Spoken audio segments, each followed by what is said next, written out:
அன்புள்ள விவசாய பெருமக்களே, நான் திருச்சி மாவட்டம் லால்குடி வட்டம் ரெட்டிமாங்குடி கிராமத்தில் சீனிவாசன் என் பெயர். நான் கடந்த 20 ஆண்டுகளாக எலுமிச்சை கன்று பராமரித்து விவசாயம் செய்து கொண்டு வருகிறேன். இதுவரையில் நான்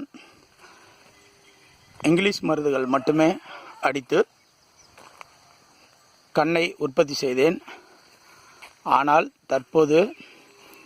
இப்பொழுது நீங்கள் பார்க்கும் எலுமிச்சை ரகம் ஆந்திராவில் உள்ள ராஜமுந்திரி பாலாஜி ரகம். இந்த கன்று வைத்து 3 ஆண்டு